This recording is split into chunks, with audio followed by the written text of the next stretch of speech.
I was Berlin.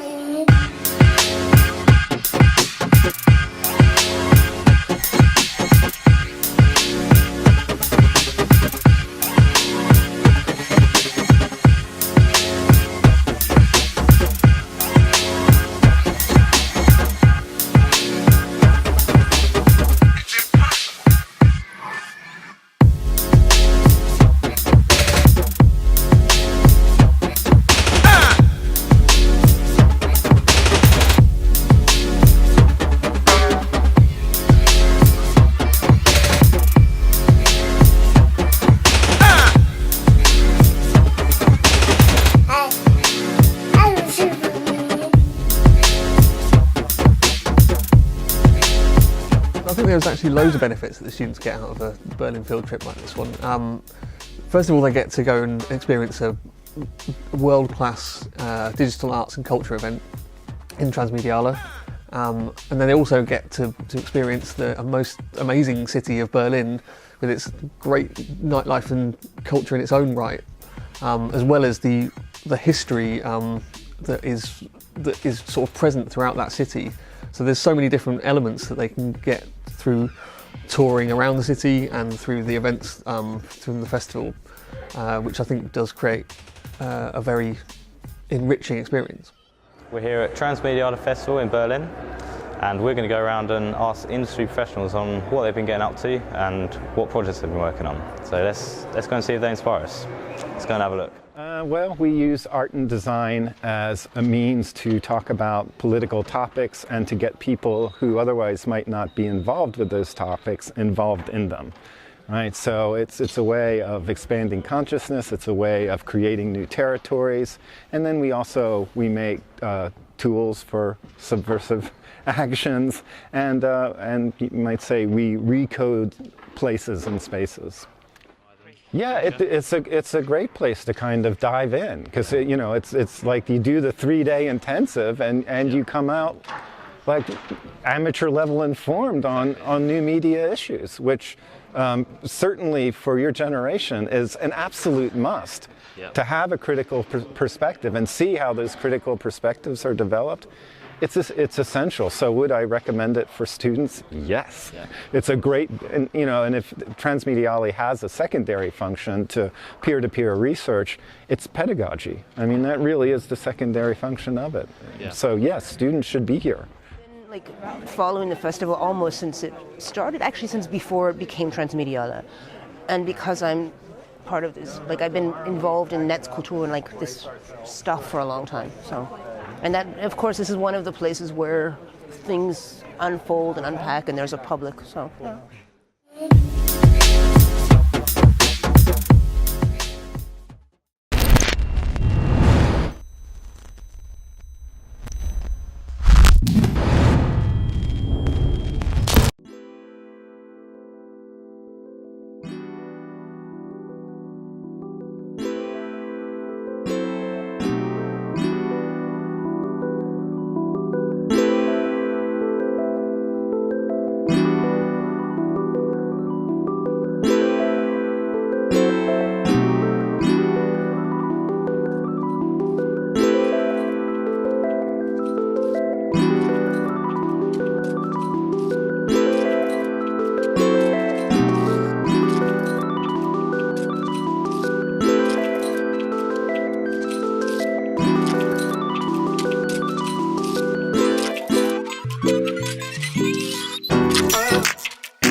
Stay close to me. Hold on, stay close to me. Hold on, stay close to me. Hold on, to world come alive tonight. World come alive tonight. Oh, stay close to me. Stay close to me. Hold on, stay close to me. Hold on. That's us. Tonight this could be the greatest night of our lives. Let's make a new start. The future is ours tonight. Can you see it? Can you see it in my eyes? Can you feel it now? Can you hold it in your arms tonight?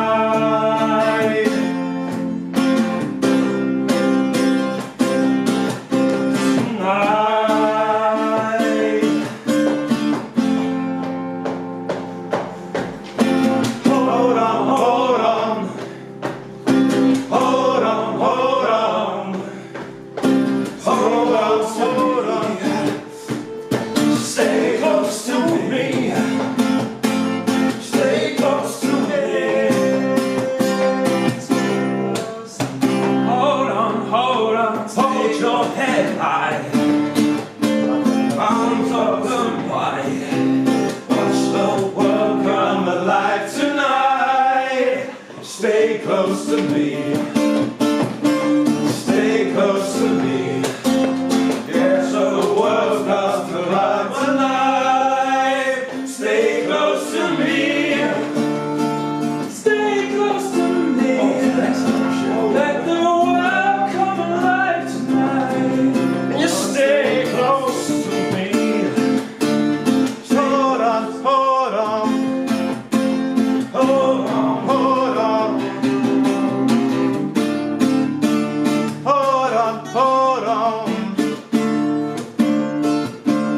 Alive tonight.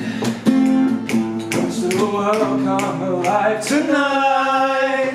Stay close to me. Stay close to me.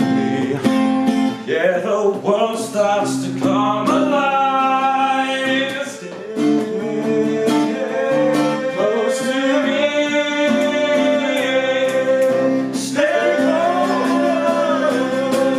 to me. Stay close to me. Stay close to me. Hold on. Hold on. Hold on. Oh, hold on. Hold on. Oh. Hold on, hold on. Hold on. Stay close to me. Watch the world come alive tonight. Stay close to me. Oh, stay close to me. Watch the world come alive tonight. Hold on. Watch the world come alive tonight.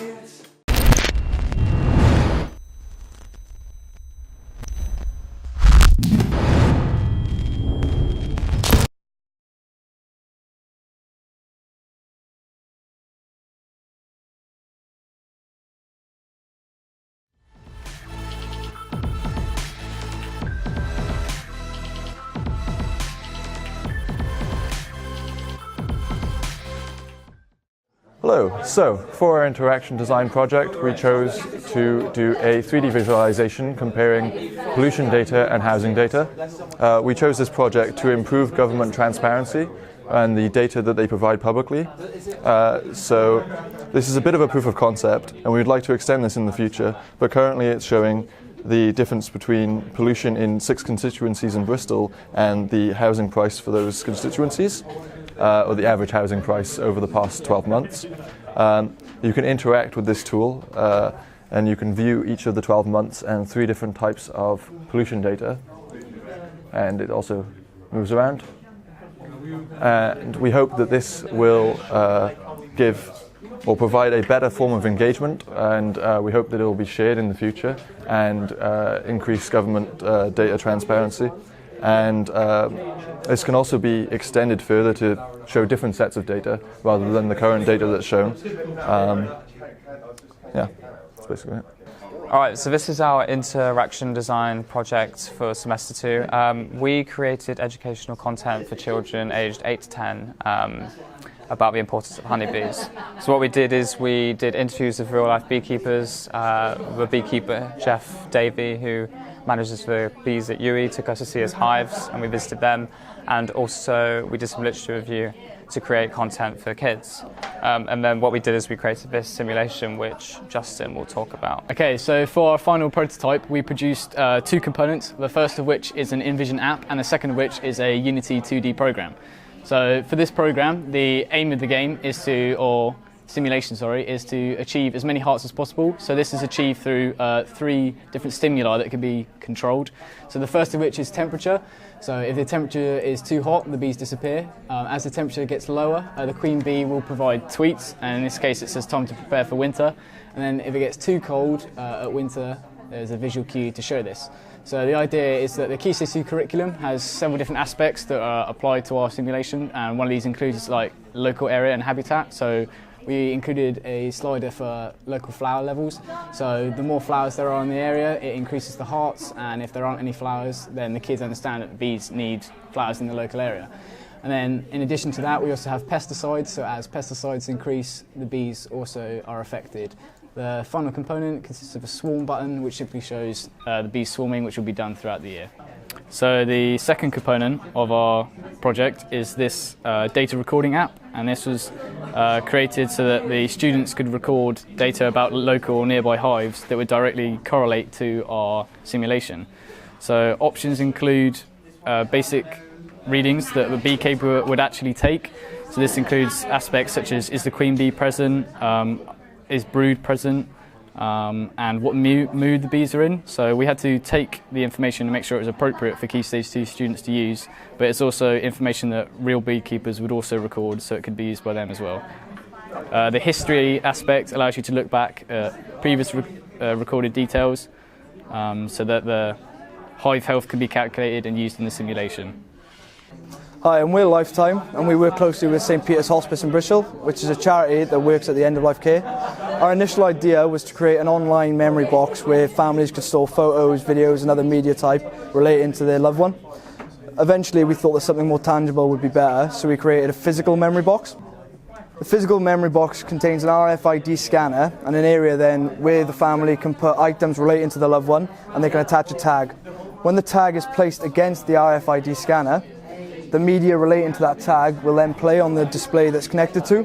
So as you can see here, it's a family video that is being played. It can be any media type, images, video, photos, but yeah, it's basically a way of memorialising their loved ones through physical objects along with technology. So we chose to work with the Organisation of Disability. So we worked with a charity called Remap, and Remap basically design and build custom equipment for disabled people that gives them more freedom and independence. So we had a meeting with Remap, and we found out that they were lacking in volunteers. All the staff were retired volunteers, so that meant because they're retired, there may have been delays in production due to being only a small amount of staff. Also, being retired volunteers, there's a lack in younger minds. So this meant there was no room for modern thinking, modern technologies. So our aim of this project was to solve these 2 problems, and by doing this, we made Rematch. So I'll be showing you my prototype. So if you're a new user, you can choose either you want to help, or you can choose I want to help. For example, if I'm an engineer, I can choose I want to help. So these are the essential informations needed to create my profile. And I can also select like the area of interest of the type of different clients' cases. And I can also choose the area of my expertise, like if I'm an engineer. And I can also choose like the categories of the type of client's problems. For example, there's vision loss, broken arms, or I can even type like memory loss. So I can just submit, and I can get linked with a client who has memory loss. So these are the essential information about the client. I can look at his problems. I can also look at his design needs. If I have any questions, I can do instant messaging with the client. Down here shows the people who got matched with Eric as well. So these are the people who I will do collaboration with as part of the whole prototype idea, to collaborate with other people to build a project for this client. So for example, if I'm a carer and I'm a carer of the disabled person, and I click I need help, it also prompts me to fill up the essential information needed. And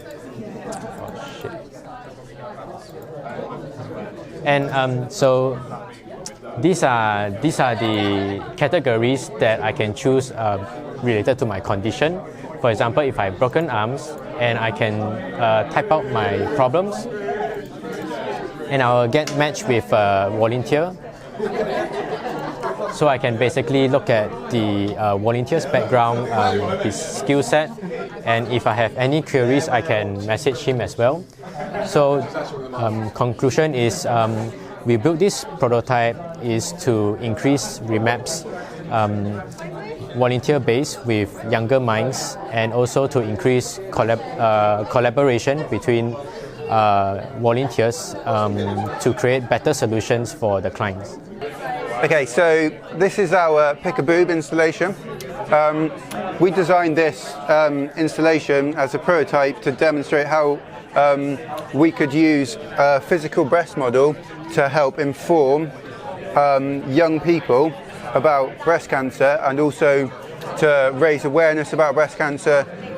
We'd like to do this in affiliation with the Pink Week group, which is something which runs with students at UE, where they go running together for breast cancer awareness. So what the prototype does, you walk up to it, have some speakers here. We don't have demonstrated right now, but we've got an audio stream which we could play. You go up to it, as soon as you feel it, you get an audio stream, and in that audio stream it explains to you how you can do a self-examination. So inside of this model there's several abnormalities which are like breast cancer tumours. So you feel it, find the tumour, and then when you find it, it senses that you found the tumour, and it gives you some information about what to do next after if you do find an abnormality when you're self-checking. So you find the abnormality, plays a sound to kind of tell you that you found it and give you some advice, inform you about the topic, and then it also prints out this ticket. So what we propose is that you'd have a series of these installations around the UE campus, each with a different body part, so it could be one for men, one for women, and then when they've collected all the cards, we're using gamification, so we give them a treasure hunt and they collect all the cards, and from that they can go to the website. So we built this web page which is like more information for young people about breast cancer, links them to social media, and also gives them the prize when they've collected up all the different tokens.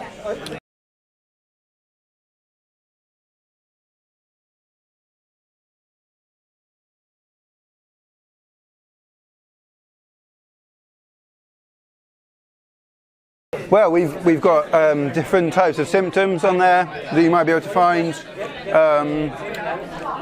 Those are the Know Your Lemons. It's part of the Pink Week campaign. Got more about Pink Week, which we're affiliated with, and we've got the kind of documentation of the gamification and the treasure hunt that's going on around the campus. Yeah, so the main key points of the exhibit installation are multi-sensory experience, where you can touch, you've got sound coming back at you, you can read, and then you've got the website, so you've got like these different avenues of of engagement. We've got targeting on young people, so young men and women, students, people who might not know about this sort of stuff, know about breast cancer, and we're keeping it light-hearted. Hi, I'm Kate, and this is the Faces of Amnesty. So we were tasked with researching and creating a prototype system for an organisation in response to an identified design problem. We chose Amnesty International, a movement of more than 7.5 million people in more than 150 countries, campaigning to fight human rights abuse. Bristol is well known for its political advocates and fundraising campaigns, and for this reason we couldn't have chosen a more relevant and admirable campaign to design for than Amnesty. The Faces of Amnesty is an interactive street projection demonstration designed to educate the people of Bristol and raise awareness of Amnesty's accomplishments.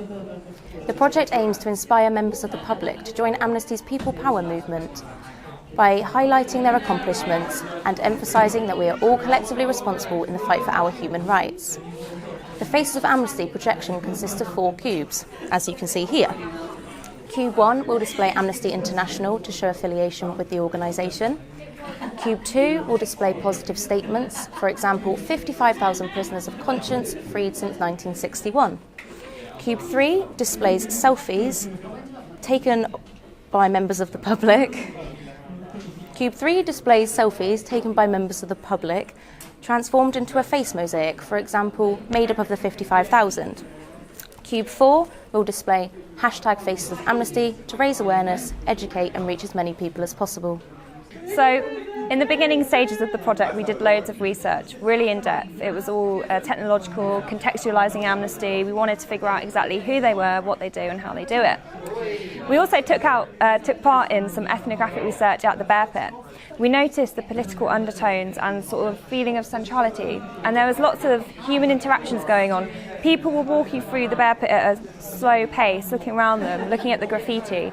So we thought our hypothesis was that if we brought the street demonstration to the Bear Pit, users are probably more likely to stop and look at it. This led to our design of the cubes after this ethnographic research, because from a previous project we learned that people are attracted to unfamiliar objects, hence the random interface. So the idea is, in a user scenario, we'd be taking place in the Bear Pit, and a user might come along and be like, "Oh, what is this unfamiliar object? Oh, it's a face." And this is when a volunteer would come up with a leaflet and say, "Oh, hey, do you want to see how your face can get involved in the Amnesty People Power movement?" They'd be like, "Yeah." So another volunteer gets them to take their selfie on our iPad, upload it to the cube in the face mosaic, and they see their face mosaic overlay. So this is meant to emphasise the symbolisation of one's involvement in the People Power movement being as strong as many, and how if we all stand together we can make positive achievements together via Amnesty. And then at the bottom we've got #Faces of Amnesty, so that they can upload their face mosaic to Twitter and find it later, meaning they'll follow up on Amnesty, generating awareness in a fun and personalised way. So that's the Face of Amnesty. We had a really fun time over the last 4 months designing it, and we're going to give them a technical requirements list so that they can adopt the project in the future if they wanted to. Thanks for listening. Okay, cool. So we're working with Acorn, who get in the way when landlords get a bit shady. When the tenant doesn't know what to do, Acorn steps in and helps them out with legal stuff.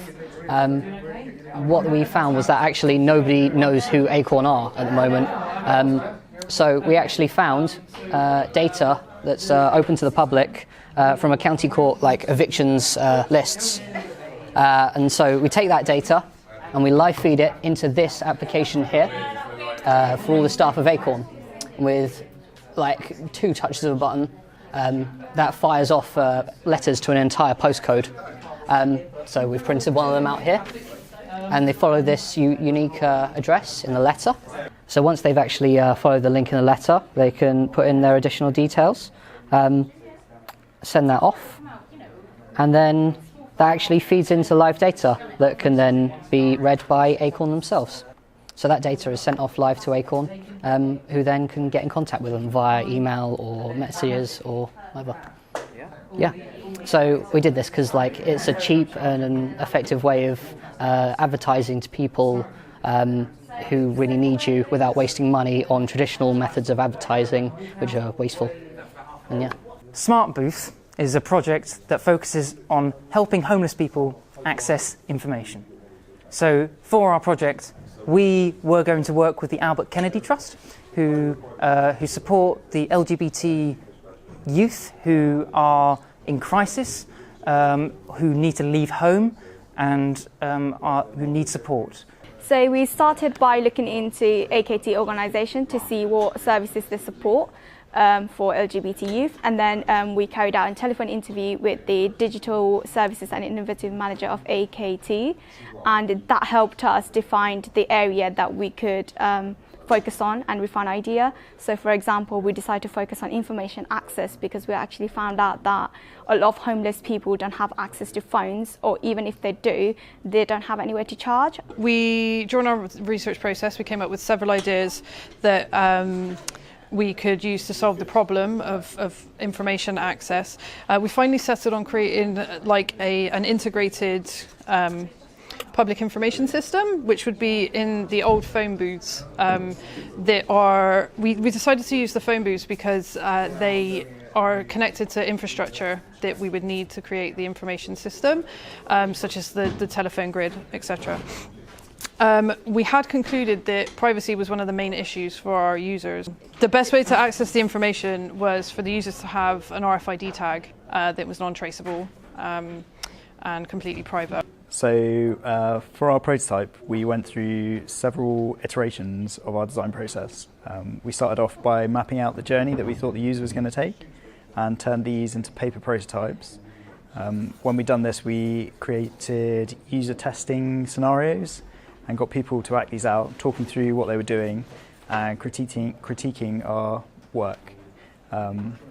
So after we got the feedback, we took this into account and made a digital prototype and then ran the user testing again, each time gaining more insights into what the users needed and how our system worked. So to use the system, the user gets an RFID band that gives them access. So they can scan this and they're able to find hostels, find food, charge their phone or send a message. So if they click on charge phone, they scan the band again to make sure that it's the person who has access to the system using it. The screen shows that box 6 is already taken, so they can pick another one. The box will then open. They can put in their phone, and this will now be charging. When they come back later, they scan the band again, pick up their phone, scan the band,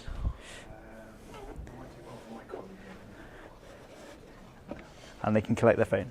My name's Jane Berry. I'm Head of Department Computer Science and Creative Technologies. I've just called in to look at the show, and I have to say I'm absolutely blown away by the standard of work, the level of thought that's gone into not just the technology, which is a fantastic display of technical expertise, but the extent to which these students have taken that technology to deliver really impressive solutions to not problems, but issues will ultimately perhaps lead to enhancements of people's experience of the world, and that's what technology should be doing. It should be making the world better, and this is such a brilliant example of how that can be.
still getting it. More food, more love, still getting it. Begging fam rapping like best, still getting it. Getting it, sound like the best, still getting it.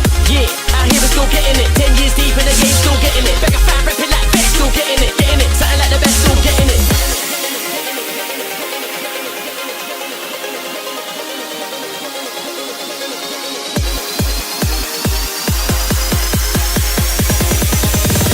Heading full speed in the lane, still getting it.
Full speed in the lane, still getting it, getting it, getting it, getting it, getting it, getting it, getting it, getting it.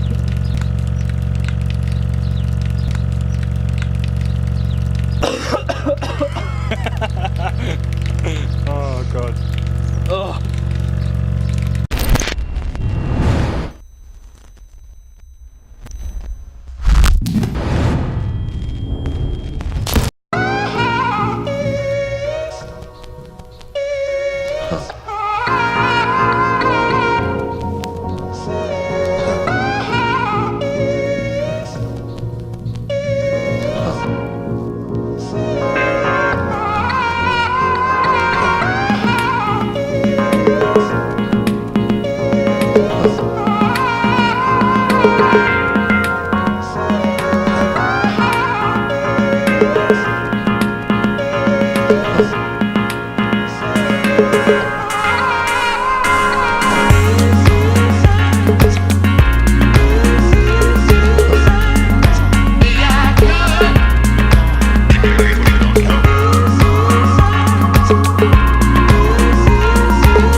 So our product is a personalised tour of the MShed Museum. So the idea is people come in the front door and they say what they're interested in, and then it will show them a personalised route through the museum of all the things that they're interested in.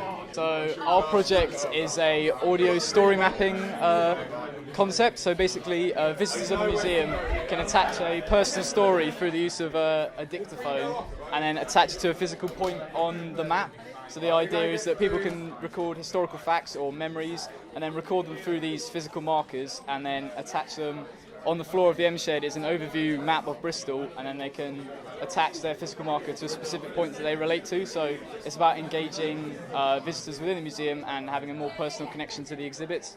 We're University Challenged, and we wanted to make the 7,000 artefacts in the warehouse publicly available. We decided to do this by creating a dim lit environment using UV lighting and neon paint to light the pathways to the artefacts.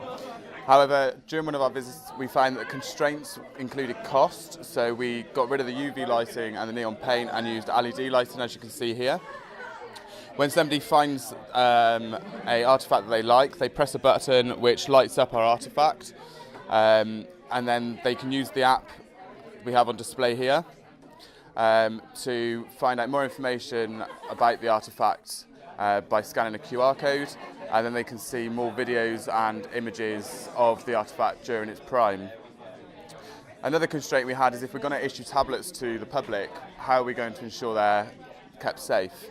So we created this. This is a rubber case for the iPad, so if a child was to throw it or drop it in an accident, it's still okay. Once you've seen the information for each artefact, you can save that, enter your email, and then you'll be able to look upon the information later if you so wish. So our project's A Archive, and it's basically a way to bring out a load of the artefacts that are stored in the archive at MShed and allow you to check them out on a tablet device in 3D. So there's a lot of really cool stuff at the MShed, and one of the biggest problems is that there's just not enough space to bring all of it out. So we figured that if we had a dome or something similar with multiple target images on, people could scan them and check out what's in there, but in 3D, as we'll show you now. So if you can see that, it brings up a 3D representation of the thing that's in the archive, and you can kind of play with it a little bit and zoom in and out and try and get in a little bit closer. What we're going to try and work towards is having a text overlay as an option, so you can read a bit about the 3D model you're checking out, or even having an audio option, and then bringing in a kind of voting system so that the MShed can know which artefacts that visitors really like, that they can then work towards maybe bringing out every so often. So yeah, that's our project, A Archive. Well, here is our interactive puzzle game. Here we wanted to promote co-play and co-learning between parents and children at museum exhibits. We felt that we wanted the parent and child to learn together. So here we have created a system. It is a simple puzzle game integrated with audio streams and augmented reality.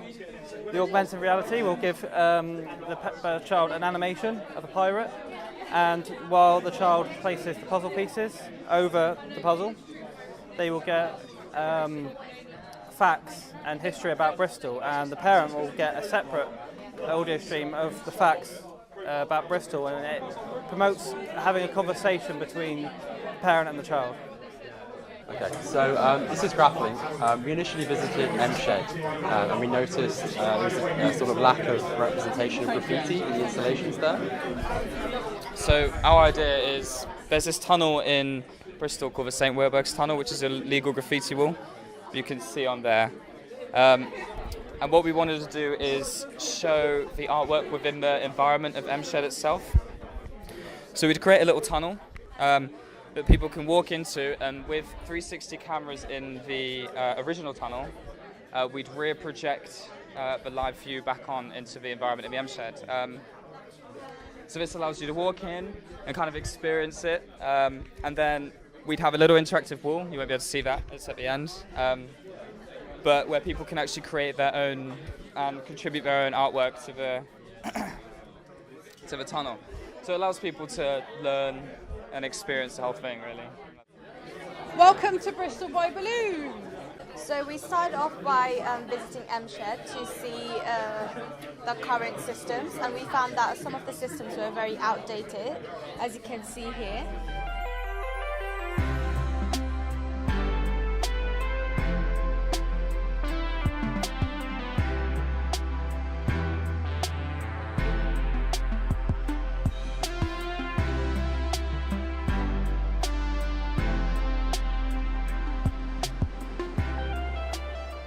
Our research is based on reducing car use and increasing physical activity in University French campus. In order to do that, we research UE strategies and policies, as well as transport modes about in UE. Also interviewed the students and came up with a prototype called My Steps, which rewards students for walking. It tracks the amount of steps student takes each day, and he can then exchange those steps for the different discounts in UE shops. This is our wireframe, and these are all the stages. So UE student has to log in, then he has a tracker which tracks their steps, and then he can exchange their steps for the healthy options. We also have got the prototype. You just log in, and then once you log in, you're using a UE email, and then after that you get to track your steps, your calorie burns, your distance traveled, and also you can set your daily goals there. And then you can go to menu, you can go to promotions and see what you've achieved during the day and see what is on the promotion that day. And you have the amount of steps and the time. And then if you want this promotion, you click Get It Now, and you get like a promo code, and show it to the restaurant or cafe around uni, and that's it. So, but if you want to bookmark it, just click bookmark, and then you can see what you saved, and then see which one you want on that day and stuff. So that's it. That's basically it. Yeah.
These facilities are great. The bedroom's amazing compared to what I'm used to. I'm surprised at how well this place is booking up. The facilities and the campus look excellent. I can't wait to get to the VTC and have the conference. I can't wait.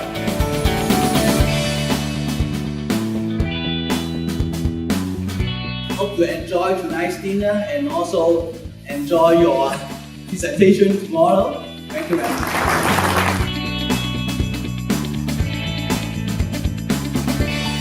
Yeah.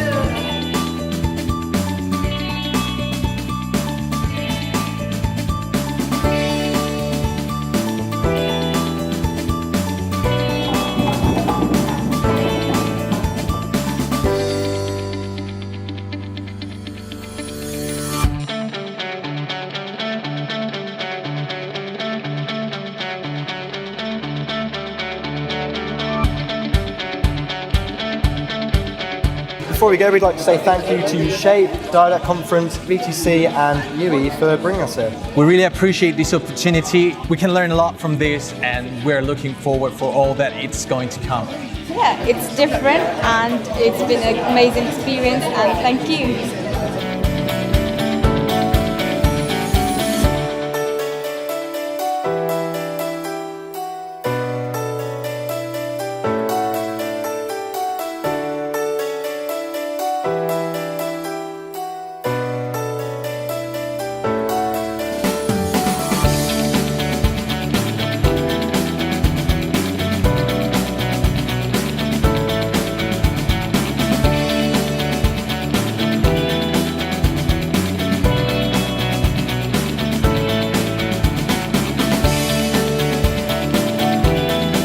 My project, I've been working on the wind tunnel analysis of the Sophie car. It's been a long project, and I'm ready to present some of my findings and how it's benefited the STEM conference.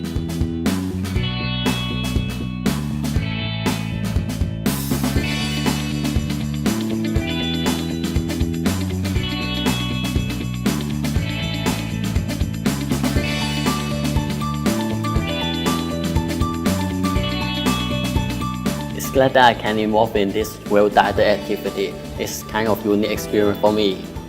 It's my first time doing a collaboration project, and it's a unique experience for all of us.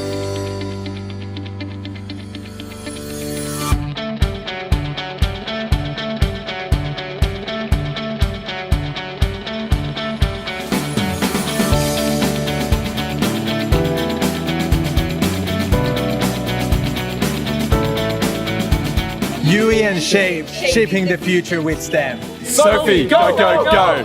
Upcycling material if you can.